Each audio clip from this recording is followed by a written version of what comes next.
허물과 죄로 죽었던 우리를 예수님께서 살리셨습니다. 그 새 생명을 힘입어서 오늘도 세상과 싸워 이기며 주님 앞으로 가고 있습니다. 주님 오시는 그날에 주님 앞에 서서 주님께 영광 올려드리는 우리 모두가 되게 하여 주시옵소서. 예수님 이름으로 기도드리옵나이다. 아멘. 오늘 말씀은 시편 94편입니다.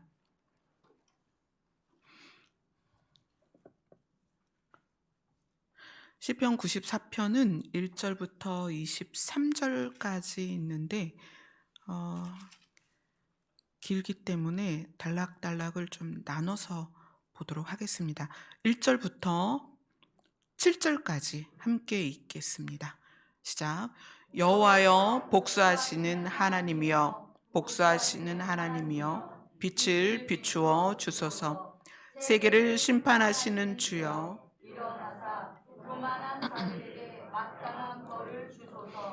여호와여 악인이 언제까지 개가를 부르리이까. 그들이 마구 찌꺼리며 오만하게 떠들며 죄악을 행하는 자들이 다 자만하나이다.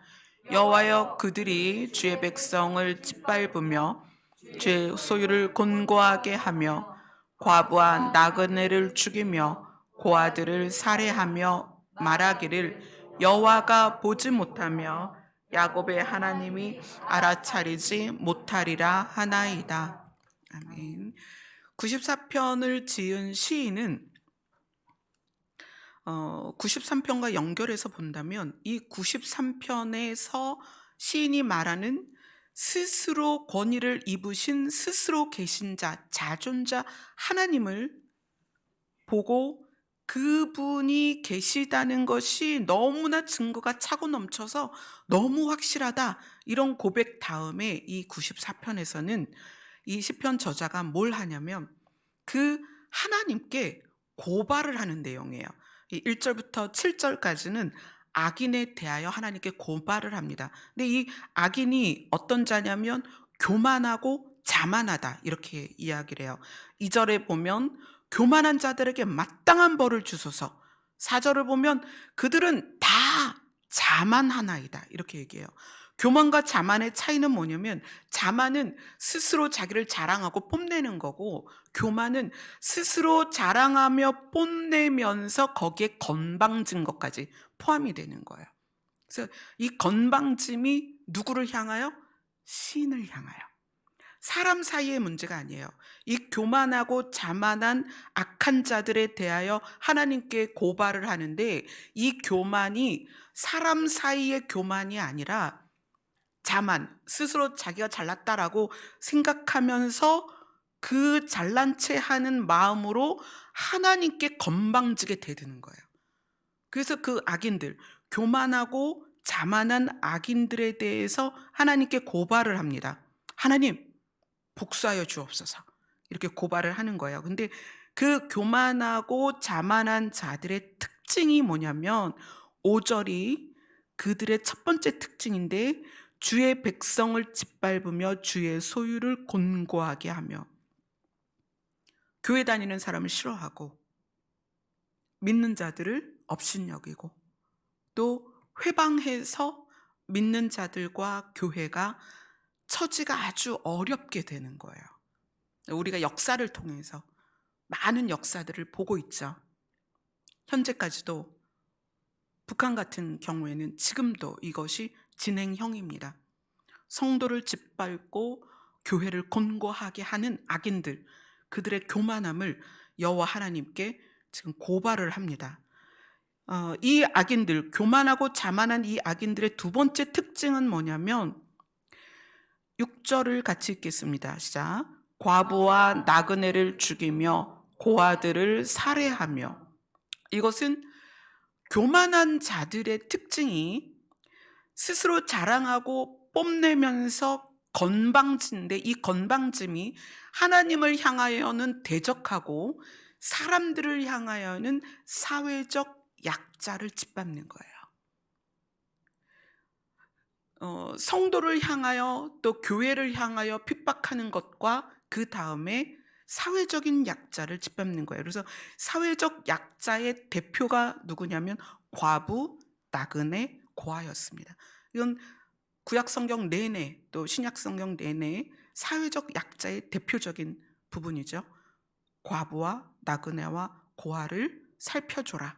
그런데 이 악인들은, 교만한 자들은, 자만한 자들은 오히려 사회적 약자를 핍박을 합니다.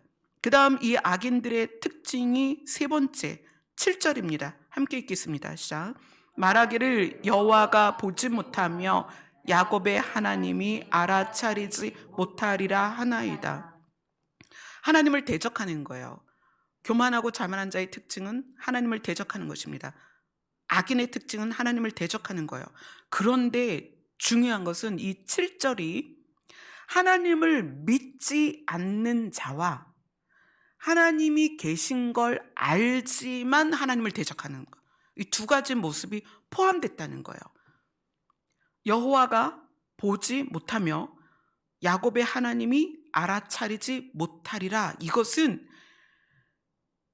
신이 있지만 우리가 계획하는 것을 신이 알지 못할 거다. 그리고 야곱의 하나님이라는 것은 하나님이 누군지 안다는 거예요. 7절은 두 번의 여호와를 말하는데 처음에는 여호와, 두 번째는 야곱의 하나님. 하나님 여호와를 구체적으로 표현하죠. 이거는 이스라엘 백성 안에서 본질적으로 하나님을 알지만 죄를 짓는 자들을 말하는 거예요. 또 교회를 다니면서 교만하고 자만하고 그래서 죄를 짓되 양심이 없는 자들, 목회자이기도 하고 성도이기도 하고 장로이기도 하고 직분자이기도 하지만 양심이 없는 자들, 그들에 대해서 그 모습을 지금 보여주는 거예요. 그러니까 이 악한 자라는 것이 교회 밖에만 있는 건 아니다. 이 시편 94편 저자는 지금 하나님에게 악인에 대하여 고발하는데 이 고발의 대상이, 고발의 당사자가, 고발돼야 될 당사자가 교회 안에도 있다는 거예요. 자, 8절부터 11절까지 같이 읽겠습니다. 시작. 백성 중에 어리석은 자들아 너희는 생각하라. 무지한 자들아 너희가 언제나 지혜로울까. 귀를 지으신 이가 듣지 아니하시랴. 눈을 만드신 이가 보지 아니하시랴. 뭇 백성을 징벌하시는 이 곧 지식으로 사람을 교훈하시는 이가 징벌하지 아니하시랴. 여호와께서는 사람의 생각이 허무함을 아시느니라. 악인을 하나님께 고발한 다음에 이 시편 저자가 악인에게 충고를 합니다. 너희는 어떻게 이렇게 어리석고 무지하니? 하나님이 다 보고 계시다. 하나님이 너희의 생각을 다 감찰하신다. 하나님이 머리카락까지도 세신 바 되시기 때문에 너희의 일거수일투족 다 알고 계시다라는 것을 악인에게 지금 충고를 하는 거예요. 귀를 지으시니가 듣지 못하겠느냐? 눈을 만드시니가 보지 못하겠느냐? 이거는 이제 출애굽기에서 하나님이 자기 자신을 그렇게 설명을 하고 잠언에서도 하나님을 그렇게 표현합니다. 우리의 눈을 지으셨고 우리의 귀를 만드신 분이다. 그래서 만드신 분이기 때문에 만드신 분 자체는 우리에 대하여 모르는 게 없다는 거예요. 그러니까 이 사람들의 어리석음이 신의 시야를 벗어날 수 있다고 생각하는 거예요. 피조물은 창조주의 시야를 벗어날 수 없습니다. 근데 그것을 하나님을 모르는 사람만 그러면 다행인데 교회 안에서 하나님을 아는데도 그렇게 행동을 한다는 거예요. 무의식 중에 하나님이 모르실 거라고 생각을 하는 거죠. 입으로는 하나님 다 아십니다 그렇게 얘기를 해요. 그런데 무의식 속에는 사람에게 들키지 않으면 하나님이 모르실 거라고 생각을 하는 거죠. 그 시편 저자가 이 악인들에게 충고를 하는 거예요. 여기서 백성 중에 이렇게 얘기하잖아요. 누구예요? 이스라엘 백성 중에, 하나님의 백성 중에 어떻게 너희들이 이렇게 어리석고 무지하냐? 너희가 하나님을 알면서도 어떻게 하나님에 대하여 이렇게 모르고 있냐?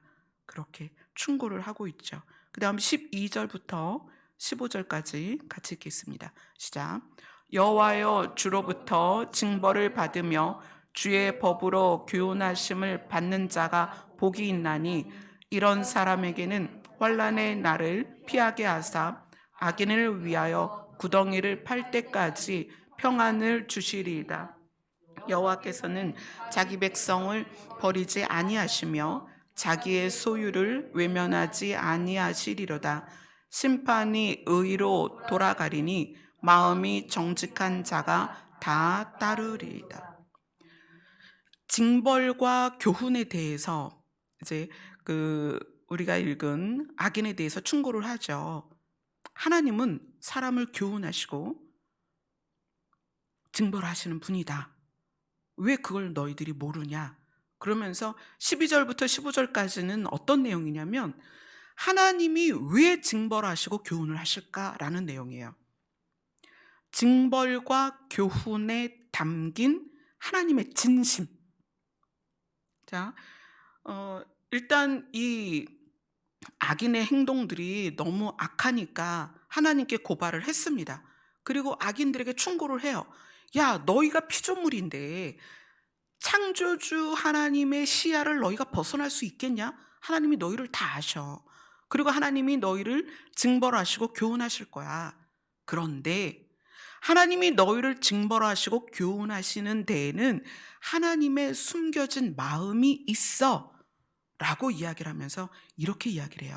이런 사람에게는, 13절이 이런 사람에게는 이렇게 시작이 되죠. 뭐냐면 하나님이 징벌을 하고 교훈을 주시는데 그것을 받아들이는 자는 복이 있다.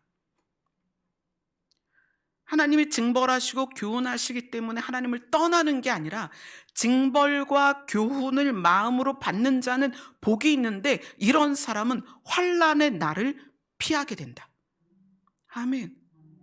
악인을 위하여 구덩이를 팔 때까지 평안을 주신다. 이거는 악인을 결국은 불못에 던지실 거잖아요. 불못에 악인을 던지는 그 순간이 올 때까지 하나님께서는 징벌과 교훈을 마음으로 받는 자를 지켜주실 거다. 그러면서 여호와는 자기 백성을 버리지 않고 자기 소유라는 거는 하나님이 주시는 하나님의 나라를 상속받는 자입니다. 그런 자를 외면하지 않는다. 그러면서 이 심판은 징벌과 교훈을 포함한 이야기입니다. 심판은 의로 되돌아가나니, 그러니까 심판하는 이유는 너희를 의로 가게 해서 하나님을 따라가는 자가 되게 해서 심판을 면하게 하려는 거다. 진짜 심판을 면하게 하려는 거다. 징벌과 교훈은 너희들에게 좋은 거다라고 이야기를 해주는 거예요. 자, 그거에 대한 설명을 한번 볼게요. 디모데후서로 갑니다. 디모데후서 3장 16절 17절 청년자매가 크게 읽어주세요. 모든 성경은 하나님의 감동으로 된 것으로 교훈과 책망과 바르게 함과 의로 교육하기에 유익하니 이는 하나님의 사람으로 온전하게 하며 모든 선한 일을 행할 능력을 갖추게 하려 함이라. 아멘. 이 하나님의 말씀은 우리를 하나님의 사람으로 온전하게 해서 뭐를 면하게 한다? 심판을 면하게 한다. 아멘. 자, 그 다음에 히브리서로 갑니다.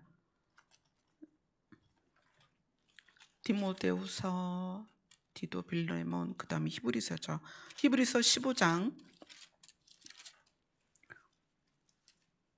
히브리서 12장 11절부터 5절부터 11절입니다. 12장 5절부터 11절입니다.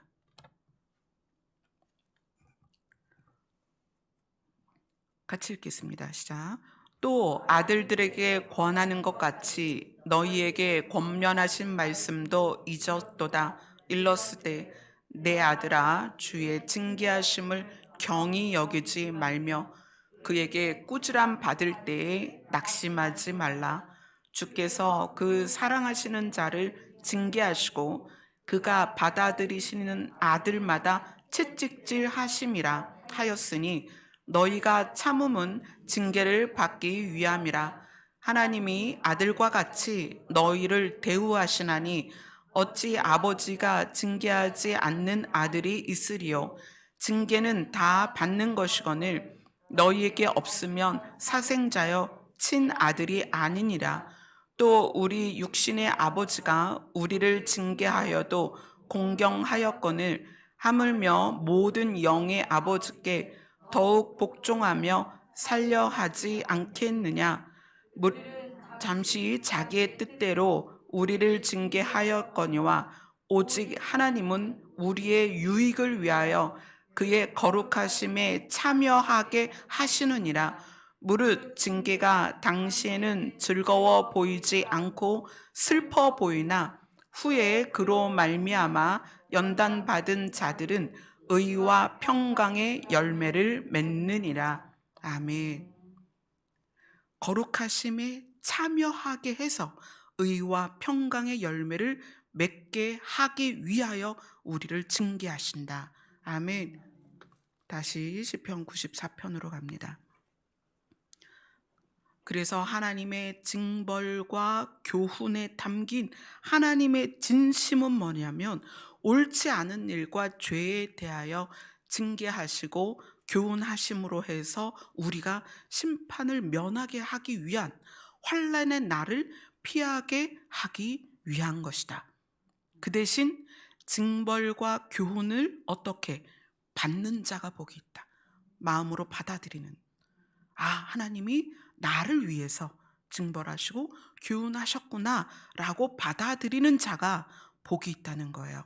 자, 그 다음에 16절부터 22절까지 같이 읽습니다. 시작.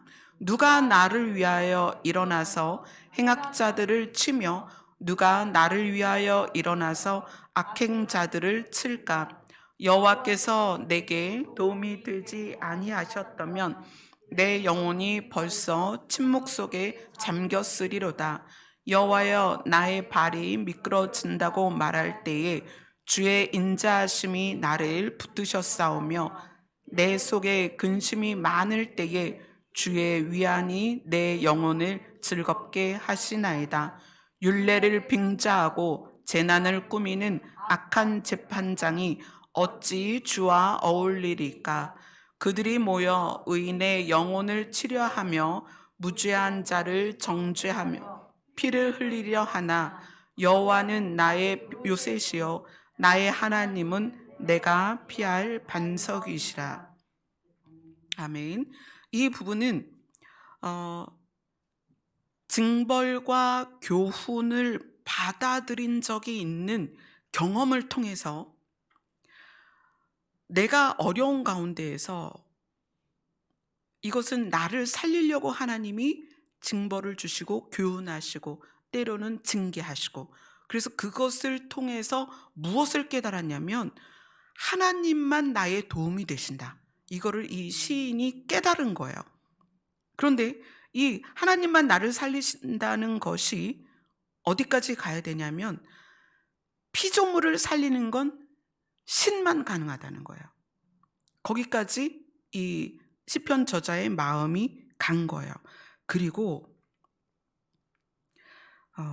이걸 통해서 우리가 뭘 알아야 되냐면 신은 사람은 도움을 줄 때 내가 좋아하는 사람을 도움을 줘요. 그리고 내가 싫어하는 사람, 내가 좋아하는 사람의 경계가 뭐냐면 내 감정이죠. 얘가 그냥 좋은 거야. 또는 이 사람은 그냥 내가 싫어. 이 좋고 싫음의 경계가 내 마음이란 말이에요. 근데 하나님은 사람을 향하여서 좋고 싫음의 경계가 없어요. 하나님은 심판하거나 복을 주는 것이 내가 좋아하니까 복을 주고 내가 싫어하니까 심판을 하는 게 아닙니다. 성경이 왜 우리에게 소망을 주느냐? 하나님이 복을 주는 자와 심판하는 자의 경계가 뭐냐면 하나님께 오는 자에게 복을 주고 하나님을 거절하는 자에게 심판이 가는 거예요. 저는 그런 질문을 많이 받아요. 하나님이 저를 사랑하실까요? 여러분도 그런 질문을 스스로 할 때가 있을 거예요.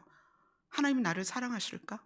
근데 이 질문이 언제 많이 생기냐면 내 신앙생활이 좀 부족한 것 같고 내가 좀 열심히 못하는 것 같고 내가 좀 하나님을 향해서 소홀한 것 같고 또 내 정성이 좀 작아진 것 같고 그리고 왜 그런 거 있잖아요. 교회에서 막 예배를 드리는데 전에는 막 눈물도 났는데 요즘은 눈물이 안 나고 기도할 때 막 그 찌릿찌릿하고 불이 내리고 뭔가 막 환상이 열리고 이럴 때가 있었는데 요즘은 그렇지 않고 그러면 그때 느끼는 감정이 뭐냐면 하나님이 나를 사랑하실까? 하나님이 여전히 나를 사랑하실까? 이런 마음이 생기는 거예요. 또 우리가 개인이 각자가 뭔가 열심을 내서 할 수 있는 마음의 동기들이 일어날 때가 있어요. 내가 교회 가서 봉사도 하고 또 전도도 하러 막 나가고 또 선교를 위해서 최선을 다하고 막 이런 거를 공동체 안에서 막 할 때에는 그러한 모습을 하나님이 보시면서 굉장히 흐뭇하실 것 같아. 근데 어느 날 우리가 또 다운될 때가 있잖아요. 마음이 다운이 되거나 또 좌절되거나 낙심되거나 또는 어떤 상황이 나한테 타고 왔는데 일어날 기운조차 없고 슬프고 버려진 것 같고 막 이럴 때 그럴 때는 또 하나님을 향해서 하나님이 과연 나를 예전처럼 막 불받고 막 그 기름 부음이 있고 막 이럴 때처럼 여전히 나를 사랑하실까라는 질문을 우리 스스로 한단 말이에요. 그죠? 저 자신도 그런 어떤 그 체험의 굴곡들이 있습니다. 체험이 전혀 없을 때가 있고 많을 때가 있어요. 네, 특히 인제 어 저도 인제 감정적으로 많이 힘들 때 그럴 때 좌절될 때가 있어요. 이 시편 저자가 지금 굉장히 중요한 얘기를 하는데 22절에 보면 여호와는 나의 요새시요 나의 하나님은 내가 피할 반석이시라. 이 부분을 조금 더 자세히 설명을 해 드릴게요.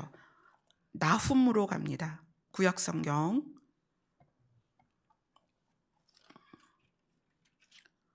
나훔 1장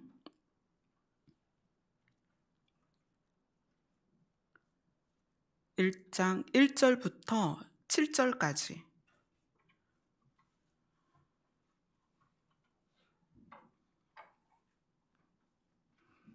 1장 1절부터 7절까지 같이 읽겠습니다. 시작.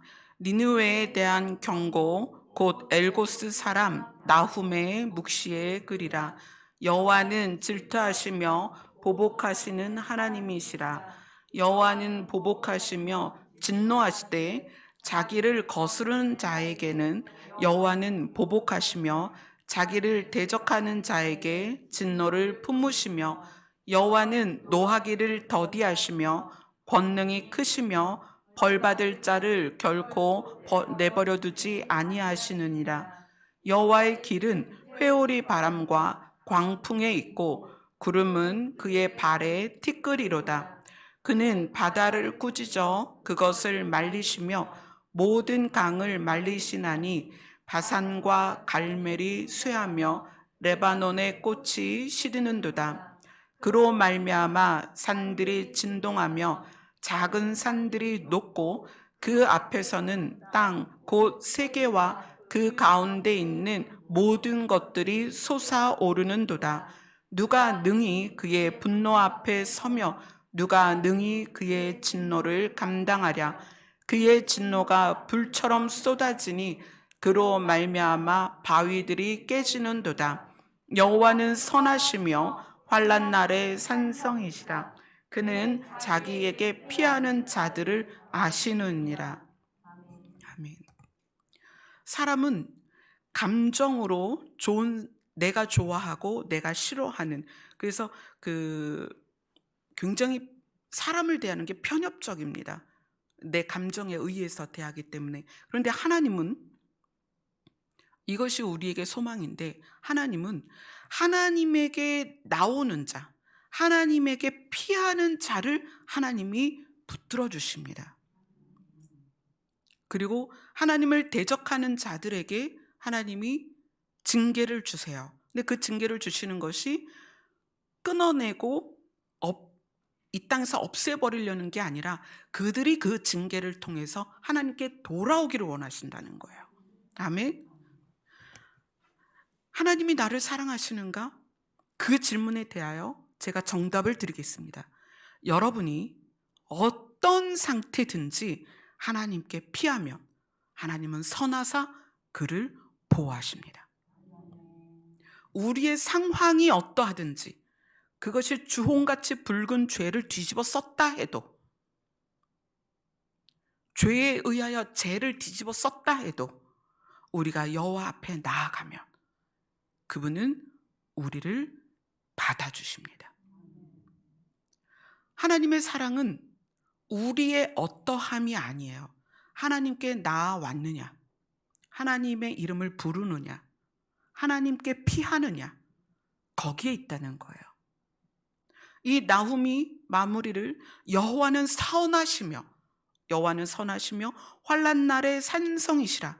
그는 자기에게 피하는 자들을 아신다. 우리의 어떠함이 문제가 아니라 우리가 하나님께 피하느냐가 중요하다는 거예요. 근데 이것이 우리의 기준에 의해서 우리가 잘못 가지고 있었던 개념이, 우리가 착하고 선해져야만 하나님이 우리를 사랑한다고 생각하는 거예요. 우리가 스스로 노력해서 착해지고 선해져야 하나님이 우리를 받아줄 거다라고 생각했다는 거예요. 그래서 교회가 교회 문을 막은 거예요.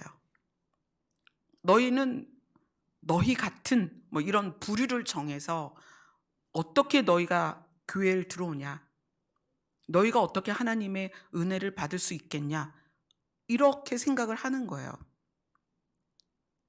죄인이기 때문에 하나님께 오는 거예요. 하나님은 우리의 죄를 사하시고 우리를 구원하시고 환난의 날을 면하게 하기를 원하십니다. 그래서 시편 우리가 읽은 94편에서는 징벌을 한다는 거예요. 뭐죠? 죄의 대가를 치르게 하는 거예요. 그리고 환난을 피하게 하시는 거예요. 우리가 죄 가운데 있지만 우리가 하나님께 나오면 우리는 예수 그리스도의 피로 죄의 사함을 받고 죄의 값을 치르게 됩니다. 그리고 우리는 어떻게 되는 거예요? 환난의 날을 피하는 거예요. 시편 94편은 우리에게 소망을 주는 내용이고, 우리가 잘못 알고 있던 하나님의 사람을 향한 마음, 신이 피조물을 향한 마음을 우리가 좀 제대로 바로 잡아야 될 지금 그런 말씀이에요. 시편 94편은. 사람은 내 기준과 내 감정에 의해서 얘가 좋고 얘가 싫고 이럴 수 있어요. 근데 하나님은 우리를 대하는 것이 좋고 싫음으로 대하는 게 아니라는 거예요. 하나님의 날개 아래 피하는 자들, 하나님은 반드시 품으십니다. 그들의 상황과 상태를 보는 게 아니라는 거예요. 나에게 피했니? 그럼 내가 너희를 품어줄게. 그리고 어떻게? 환난의 날을 피하게 하십니다. 아멘. 그래서 여러분들이 나의 상태, 내가 지금 목사님 이것도 못 끊었고요, 이것도 못 끊었고요, 저는 여전히 이런 상태예요. 하나님이 저를 사랑하시겠어요? 하나님이 사랑하시는 자는 하나님의 품으로 돌아오는 자들입니다. 아멘. 징계조차도, 심판조차도, 교훈조차도 왜 하는 거예요? 그들이 돌아오라고.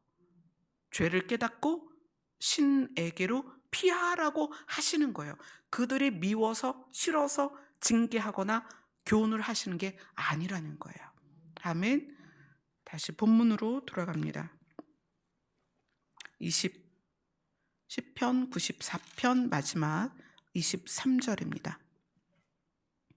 같이 읽겠습니다. 시작.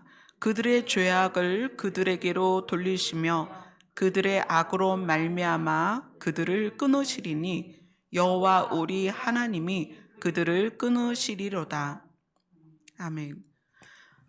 하나님 자신은 거룩하기 때문에 거룩하지 않으면 하나님께 갈 수 없다라고 성경은 말하고 있어요. 그래서 하나님은 악한 것과 죄를 끊어낼 수밖에 없는 분이세요. 왜? 하나님은 거룩하시기 때문에. 근데 죄와 악을 끊어내는 데 있어서 죄와 악이 분리되지 않은 사람들이 같이 끊어지는 거예요. 하나님의 심판은 죄와 악에 대한 심판입니다. 사람을 미워해서 심판하는 게 아니에요. 하나님 자신이 거룩하시기 때문에 하나님께 죄와 악이 올 수가 없어요. 하나님 거룩하시기 때문에 죄와 악과 하나님은 분리될 수밖에 없어요. 그런데 죄와 악이 분리되지 않은 사람들이 하나님과 분리된다는 거예요. 하나님이 이 사람을 싫어해서 이 사람이 미워서 끊어내는 게 아니라는 거예요.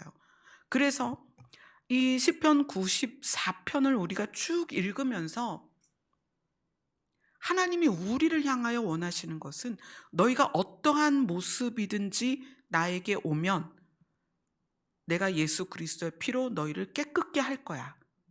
죄의 값을 다 치르게 해줄게. 그리고 나면 너희는 의인이야.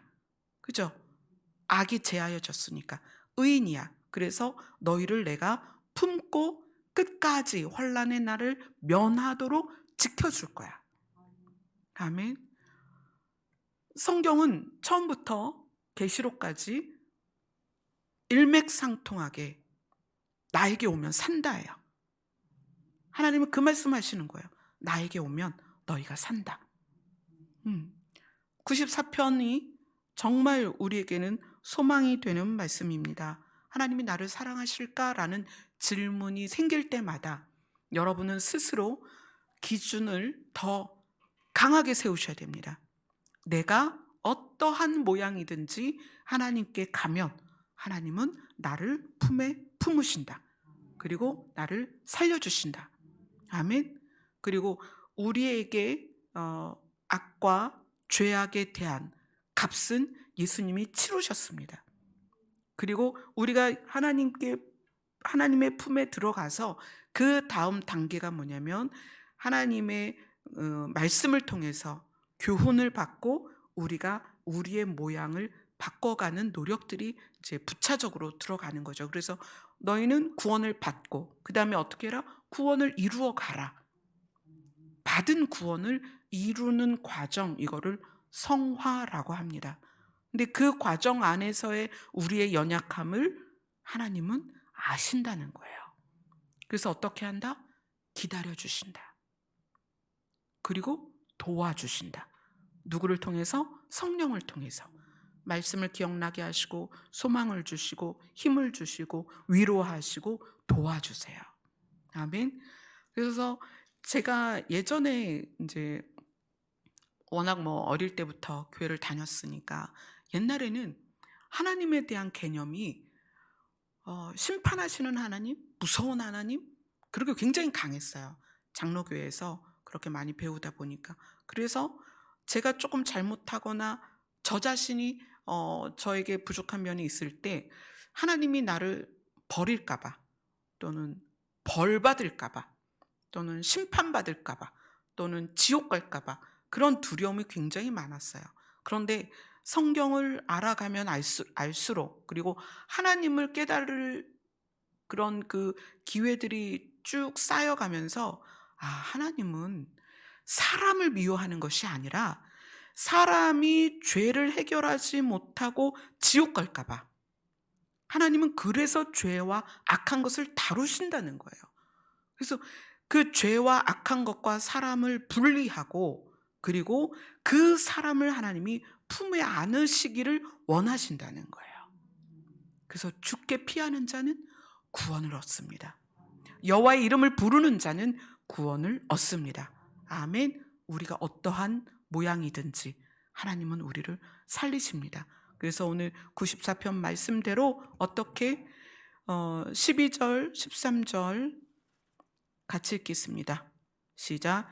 여호와여, 주로부터 징벌을 받으며 주의 법으로 교훈하심을 받는 자가 복이 있나니 이런 사람은 환난의 날을 피하게 하사 악인을 위하여 구덩이를 팔 때까지 평안을 주시리이다. 아멘. 우리가 살아가면서 마치 하나님께 벌을 받은 것 같은, 징계를 받은 것 같은 그런 상황들이 올 때 기억하세요. 왜 그런 일이 우리에게 있느냐? 환난의 날을 피하게 하기 위해서다. 아멘. 아멘. 우리 찬송가 505장입니다.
하나님 앞에 있는 사람들은 다 하나님이 사랑하세요.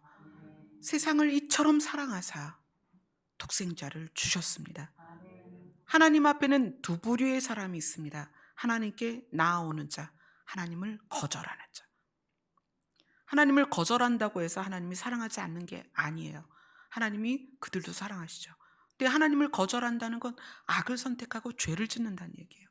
그래서 하나님은 그 하나님을 거절하는 자들에게 징계를 통하여 하나님께 나아오도록, 그것 또한 사랑의 표현입니다. 아멘. 우리가 복음을 전한다는 것은 교회를 다녀야 됩니다. 그게 아니에요.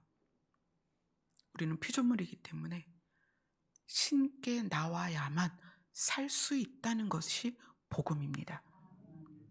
신께 나오면 그 신을 통하여서 죄의 씻음을 받고, 그리고 신과 함께 신으로 살 수 있는 것, 이것이 우리의 복음입니다. 아멘. 여러분이 하나님이 얼마나 여러분을 사랑하시는지에 대하여 더 깊이 여러분이 알아가는 그런 기도 시간이 되었으면 좋겠습니다. 아멘. 기도하겠습니다.